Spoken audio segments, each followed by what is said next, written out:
My name is Bryant. I'm 17 years old, and I've been lucky enough to live not only in different parts of the United States, but Europe as well. My father played professional basketball. He played for the Philadelphia 76ers, the Houston Rockets, and the San Diego Clippers. He played professional basketball for 8 years, and after his eighth year, he decided that it would be best for him to move on and to take his talent elsewhere. So we packed our bags and moved to Italy, where he played professional basketball again for 8 years. At the time, I was only 6 years old, and I was pretty much clueless about the whole situation. But my parents basically told me, Kobe, you're going to an Italian school, we want you to learn a new language, and when you're young, you just basically do whatever your parents tell you to do with no questions asked. So I said, fine, I'm gonna learn this new language, which I did. I can speak Italian fluently. And I met a lot of new faces, a lot of interesting people, and Italy became my home. My heart is there, my heart will always be there.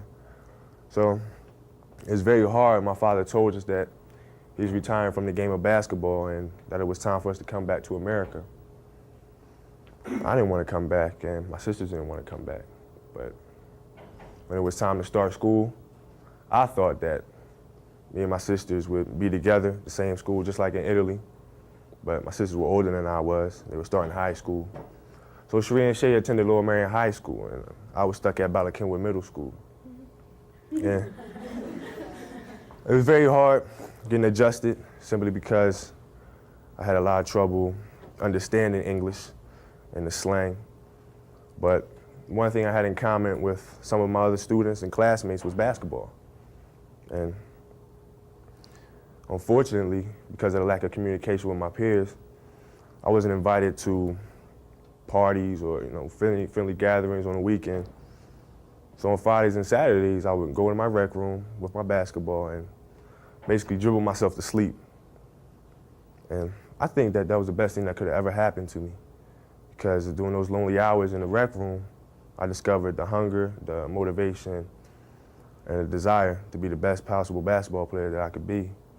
And here I am today, giving an oral presentation in English class, not only in front of Mr. Rigby's camera, but the camera of Prism and ESPN. And I enjoy it. I enjoy all the attention, because it's a great feeling to know that you set a goal for yourself and you were able to reach that goal and to knock it down.